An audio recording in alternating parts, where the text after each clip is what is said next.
Okay, if you have a Bible, I'd encourage you to have it open to Isaiah 41 first of all. If you don't have a Bible and you'd like to have one, there's one on the left just in the hallway there. And turn with me, please, to Isaiah 41. Just going to give us a bit of a recap before anything and just to sort of set the scene. I remember once upon a time, it used to snow at Christmas. Do you remember that? Do you remember when it used to snow at Christmas time? That was nice. And there was a big hill next to us at home. We lived next door to a farm. There's a great big hill, and as we used to get snow there, it was a great place to go sledding at Christmas time. But the only problem was, obviously, to enjoy the slopes, you've got to walk all the way up, obviously. Your calves were burning by the time you got to the top, but you had to go through that hard work of getting the mission to get up the hill, pulling the sled with you, which, by the way, was a heavy wooden one back then, in order to be able to enjoy the thrill of going down at a great quick pace. Now, it's a little bit like that in the book of Isaiah, in that verses 1 to 39 is like that uphill mission, to go all the way up the hill. It kind of hurts to look at chapters 1 to 39, which we've already done, because it's effectively all about the judgment of God on the people of Israel. Yes, there are glimmers of hope there, but, you know, it doesn't look great at this point. But what I want to tell us is we've reached the top. It's about time that we enjoy the sledding going down. But also to make the point that we've got to understand who we are and what we deserve, first of all, before we can enjoy God's grace and mercy to us. That's really important. We can't skip verses 1 to 39 as if they don't matter. If we don't understand what we deserve from God, we won't understand the fullness of what God has done for us. And so we can enjoy the comfort that comes from verses 40 onwards because we understand just how much of a sinner you are, just how deserving of God's judgment we are. It's amazing because we understand the first 39 chapters. And so we've got to have trudged up, as it were, in order to enjoy the downhill. That's why we can understand fully the comfort that it brings to us. And in the study this week, if you weren't there, what we looked at was chapter 40 and 41, where we looked at God's comfort to his people. He says, I want to comfort you. Don't be anxious. Don't worry. Even though you're going to go into exile, I'm going to send you into captivity by the Babylonians' hands. Don't worry about it. But that's not an empty kind of comfort where he says, you know, that he's saying, sort of, don't worry, I'm sure you'll figure it out. I'm sure, you know, something good will come of it, as if, you know, I'm sure you've got there's a hero inside yourself and you'll get there. No, that's not what he says. What he says is, and we saw it in the midweek, don't worry because, and if you go back, verse 10, you'll see it, I am with you. I am your God. The reason you don't have to worry is because I'm with you. Because you belong to me, you're my people. And then there are lots of I wills, and we heard a bit of the I will covenant last week with Glyn. I will strengthen you, I will uphold you. He says twice in verses 13 and 14, I will help you. I will make you into a threshing sledge rather than being a worm, he calls them initially. I will make rivers flow. I will turn the desert into pools of water. I will plant trees in the desert and cause them to bear fruit. So what he's saying there is, look, you're not putting your hope in yourselves. You are to put your hope and rest in me to get you out of the mess that you're in. And the reason why comes tonight. Why can we hope in God to get us out of the mess that we are in? We will see it tonight. How can they hope that they will come out of their mess? God says he's going to provide someone. And what he actually says is, not I'm going to provide someone, but I have already provided someone. So if you take a look at verse 25 of chapter 41, he says this, I have stirred up one from the north, and he comes, one from the rising sun who calls on my name. He treads on rulers as if they were mortar, as if he were a potter treading the clay. Who told of this from the beginning? So we could know, or beforehand so we could say he was right. No one told of this. No one foretold it. No one heard any words from you. I was the first to tell Zion, look, here they are. And he says, I gave Jerusalem a messenger of good news. the reason this is important is because he's telling the people of Israel here, look, I've prepared someone. I've already stirred up someone who's going to come to deliver you from a people who haven't even captured you yet. If you can grasp that in your heads. They haven't even been taken into exile yet. They haven't been taken captive yet. And yet God has already prepared the exit strategy. Already prepared it. And he tells them it. And it's going to be through this one from the north. Now, we come to understand, it's a bit of a spoiler, but I can't avoid it. Isaiah 45 tells us a bit more about this. We won't look into that because we're going to come to that later on. But also Jeremiah prophesied it in the same way. And here again he says, he's talking about King Cyrus. And that's who you heard about from Glyn in Ezra 1. And so there are two prophecies going on here. Often what we call the immediate prophecy and then the ultimate prophecy. What that means is there's a prophecy, something that God promises that will happen at the time, but it's also, there's something more behind it, that ultimate prophecy, okay? So the immediate prophecy for the people of Israel is King Cyrus has already been prepared. He's already been set aside by God. I've already worked everything out. You don't have to worry. You are going to go into exile, but don't worry about it. I'm going to save you through this king. And now, that wouldn't make any sense to them. They're not even in exile yet, remember. But they've got to trust that what God says is going to happen. So really, it's a test. Are they going to trust in God? Are they going to lean on him and on his promise? I'm going to sort everything out. And it doesn't make sense because this person that God has chosen is a powerhouse. He is this guy who treads on rulers as if they were mortar, he says. He is this superpower. And what we come to learn in Ezra chapter 1 is that Cyrus is exactly that. He is the most powerful person on earth at that time. And yet, what does God do? He uses him as a tool to free his people. And so what we see there is God is completely in control. God is sovereign over the situation. But more than that, God has already told us about this beforehand. In fact, 150 years, as Glyn said, beforehand. It's already been declared. It's already set in stone. I have stirred up one from the north. But we're not going to focus so much on that, because that in itself is amazing, that immediate fulfillment. But actually, he goes on to mention another servant of the Lord, which isn't Cyrus. It might sound as if he's still talking about Cyrus in chapter 42, but he's not. And we will come to see with certainty, hopefully tonight, that he's not talking about Cyrus. And so we're going to read, I'll read from verse 1 of chapter 42 to verse 17. Here is my servant whom I uphold, my chosen one in whom I delight. I will put my spirit on him, and he will bring justice to the nations.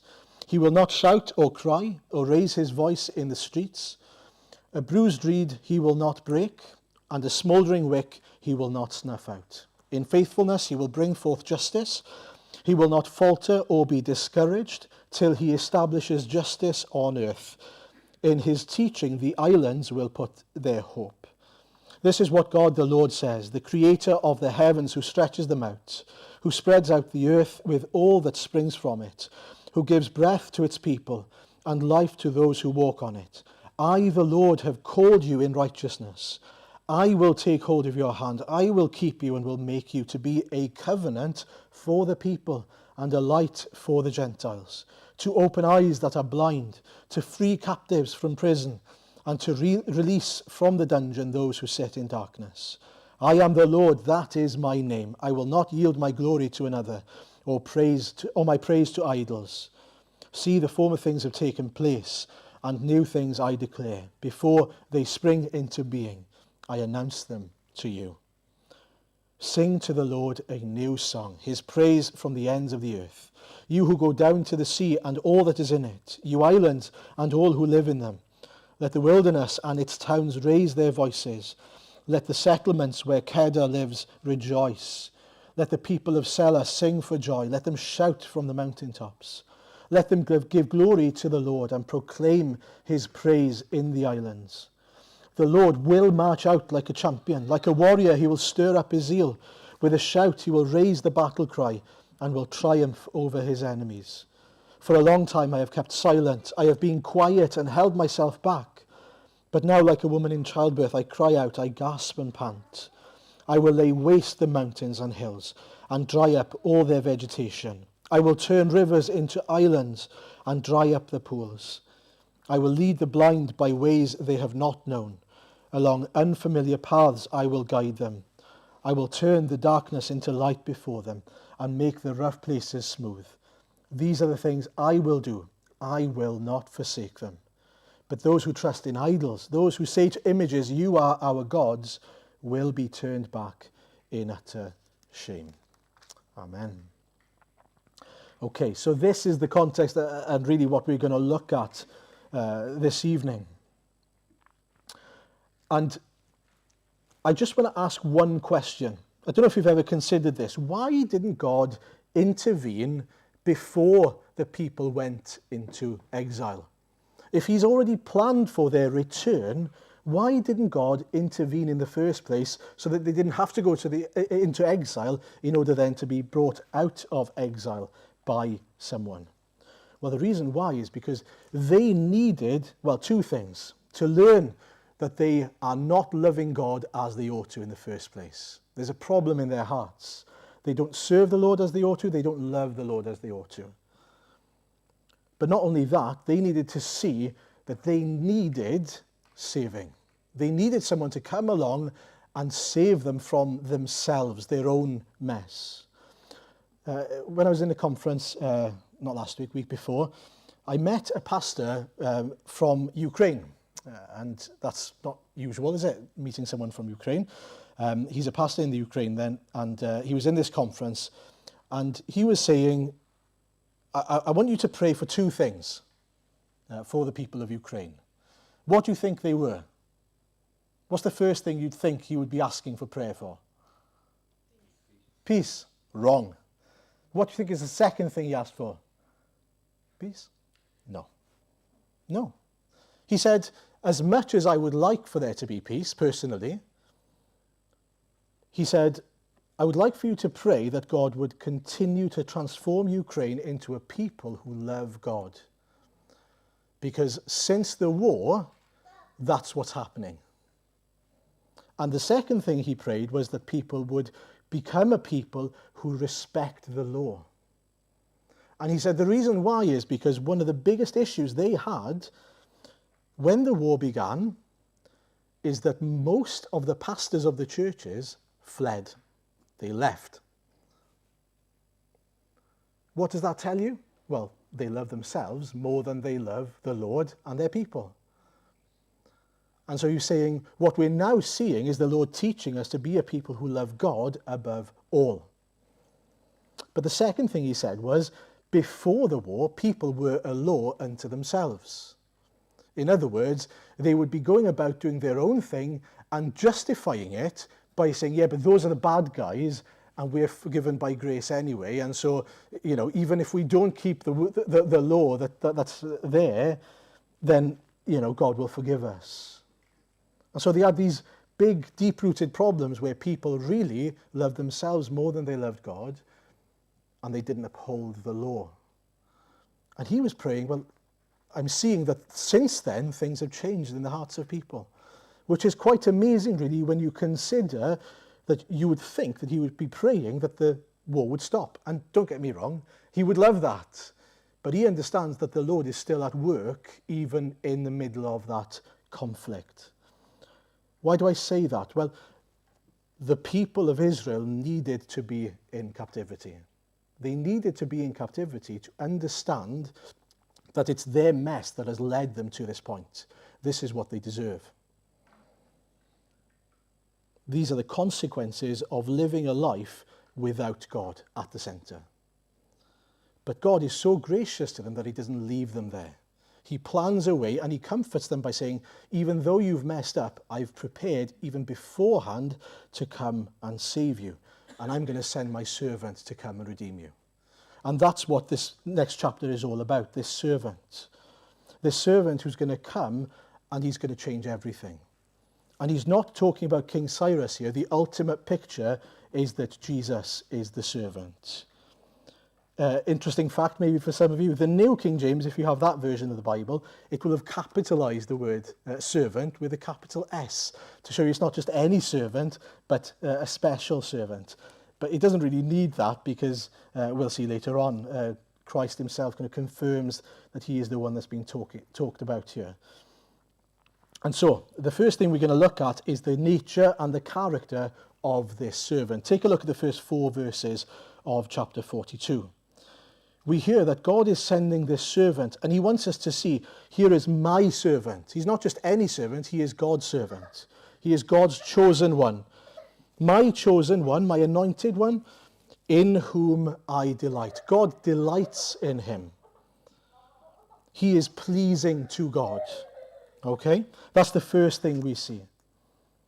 And not only that, he then says, I will put my spirit on him, and he will bring justice to the nations. So, he is one that's going to bring justice to the earth. He is one who is spirit-filled, that's going to have the Spirit of God resting on him. He is the chosen, anointed servant of God. Hopefully, you're already maybe hearing something, oh, I've heard of someone similar to this before. But he goes on to mention more than that. He's going to bring justice and he's going to right wrongs. He's going to bring peace. And how does he do that? Well, he does it gently. And he does it quietly. He will not shout or cry out or raise his voice in the streets. A bruised reed he will not break, and a smouldering wick he will not snuff out. In faithfulness he will bring forth justice. Now that's quite a sort of strange thing to say perhaps, but what the picture is giving here then is that this servant isn't coming to destroy, but to deal with and to redeem people gently.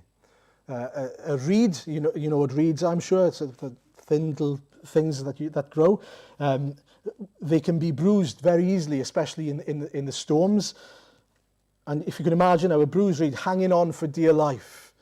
And what does he do? He doesn't break it by coming, this servant. And in the same way then, you've got this smouldering wick, like a wick of a candle or an oil lamp, probably they're thinking at the time. And there's just that little bit of redness, that little bit of smoke that's still going.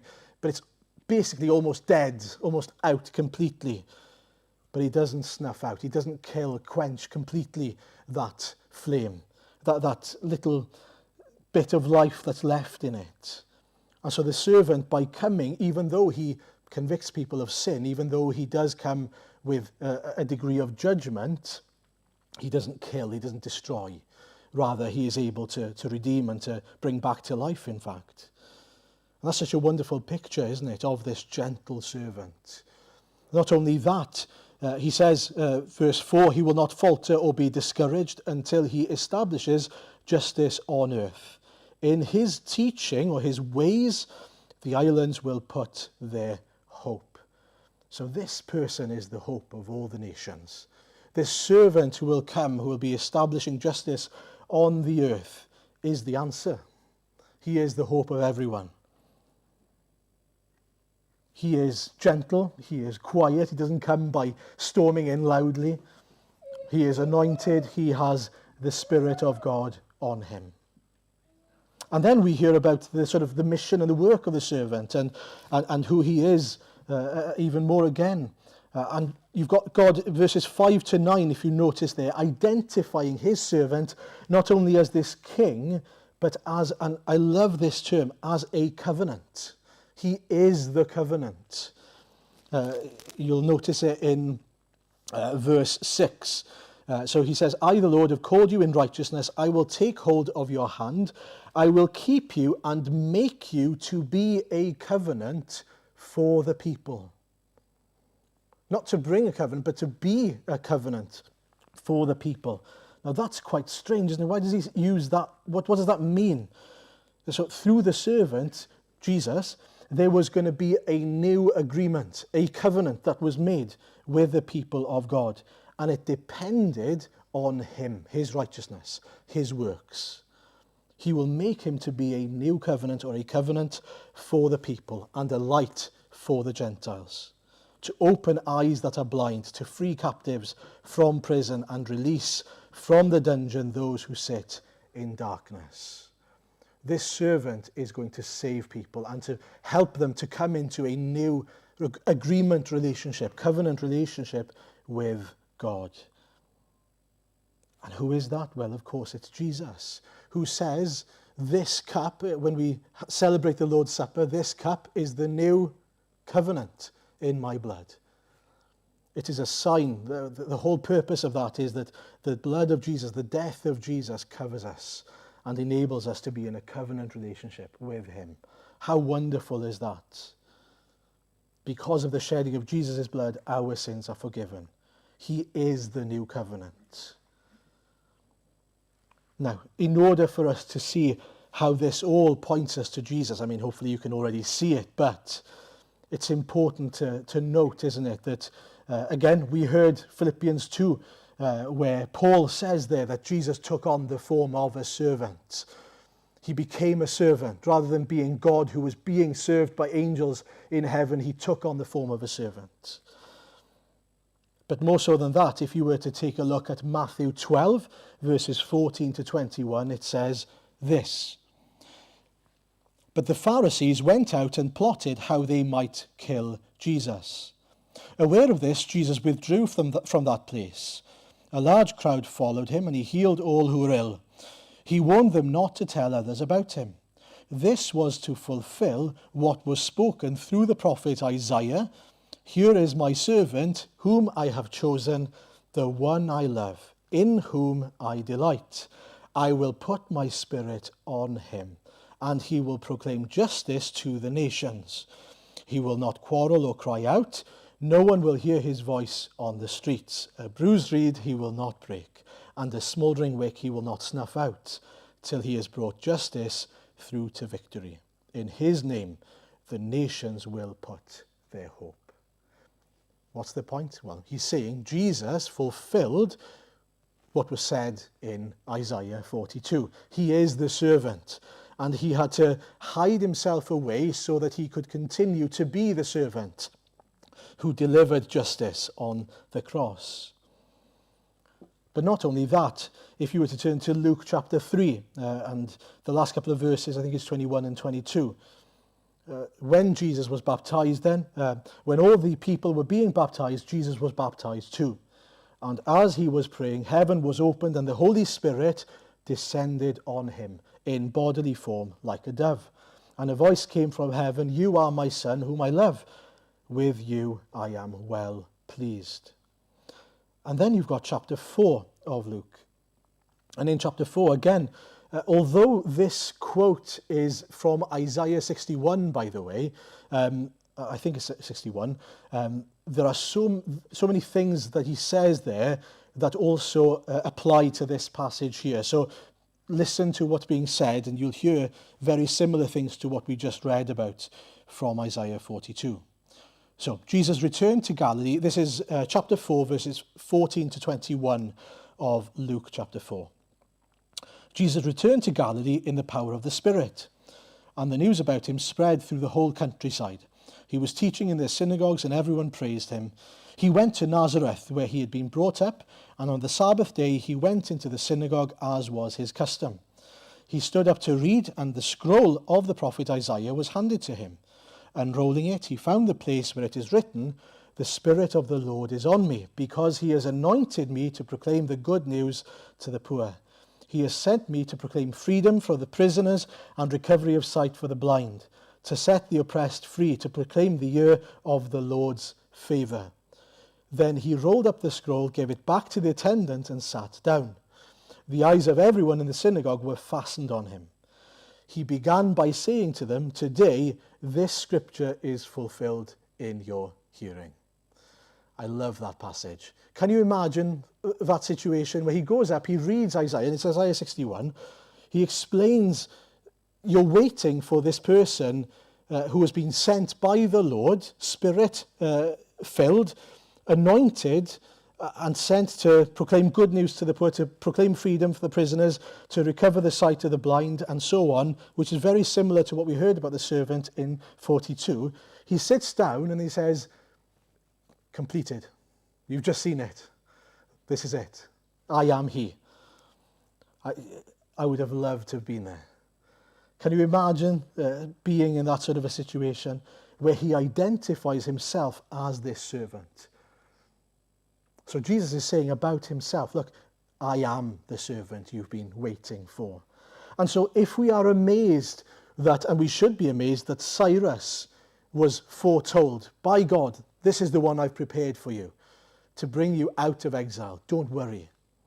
So much more amazed we should be that God, from the beginning of eternity, has planned Jesus. And he foretells it. He foretells it here. In Isaiah 42, he makes it so clear, don't worry, don't be anxious. Yes, you're in a mess of your own making, which is your sin, by the way. Yes, you need to be saved from your sin, but don't worry, because I will. And in fact, I have prepared one, and we can look back at the Bible, and we can look back at the cross, and we can see that this is the one who was sent for us.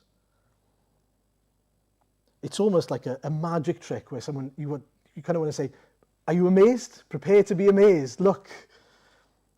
Because God is so gracious, even before we're in the situation that we're in, that he's already provided a way out.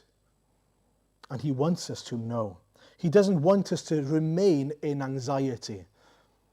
He doesn't want us to remain in a place where we don't know that there is a way out of our sin. He wants us to be informed. That's why Jesus was foretold.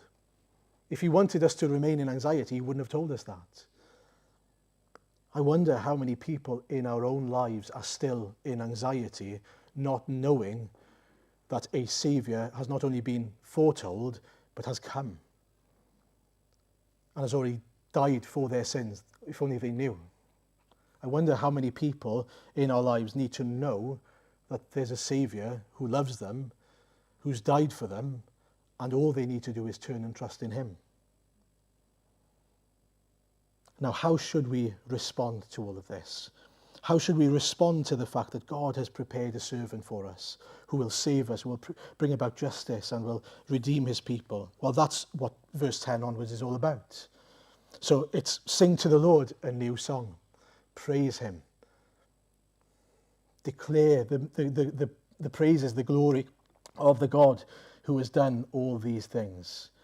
We are to delight in him. We are to proclaim what he's done and proclaim and trust in his promises. You'll notice there he says, firstly, praise the Lord. All who know about him, all who hear about him, praise the Lord. Give glory to the Lord and proclaim his praise in the islands. Why do we praise him? Because we can rest on his promises. Notice verse 13 onwards. The Lord will march out like a champion, like a warrior. He will stir up his zeal. With a shout, he will raise the battle cry. We've got a song where we can rest on God's promise. We can say, this is going to happen. Again, remember, the people of Israel were not in exile yet. They weren't even taken captive at this point. But they were told to sing this new song. God is going to deliver us. Can you imagine when the Babylonians would have come, them singing this song? Even before they were taken into in captivity, they would have been amazed then when the Lord actually delivered them.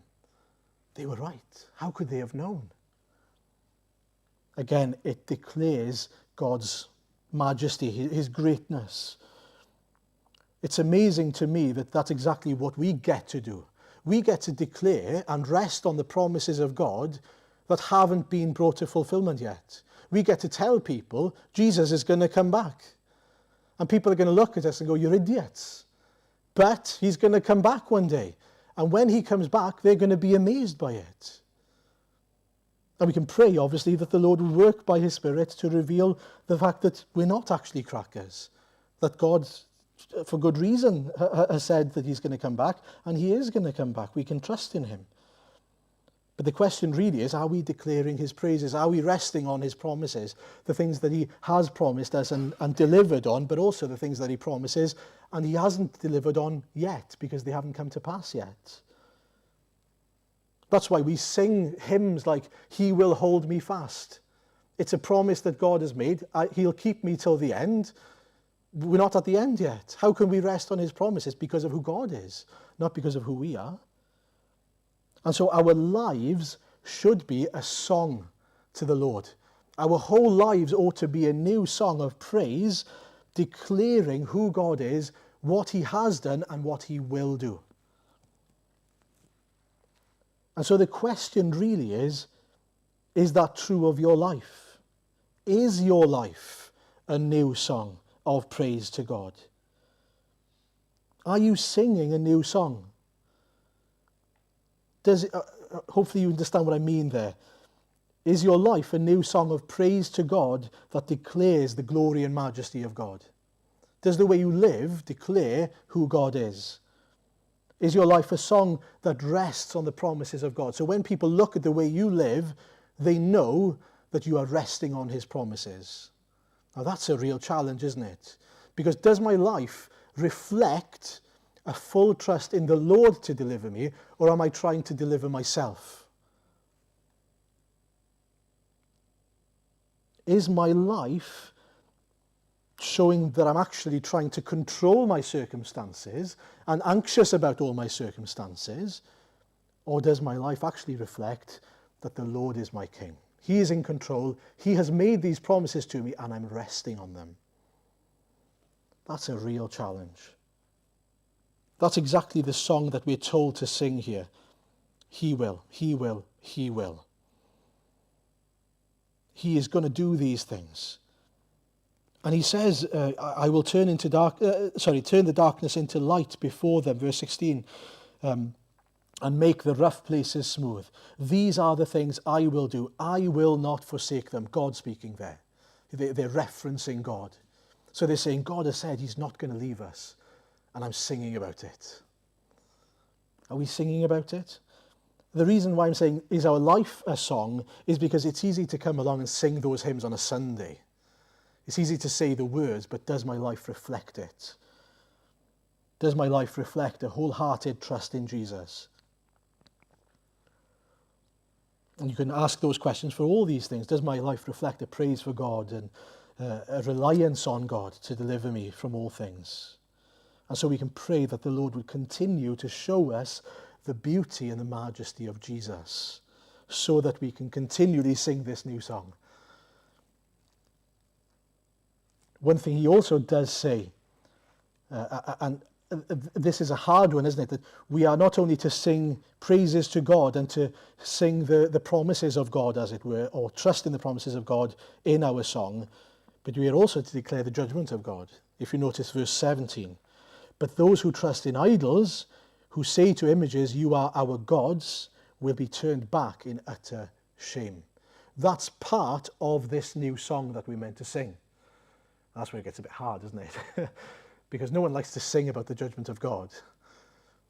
But we've got to sing it, we've got to declare it in order for others to realize the folly of their ways and what they're missing out on.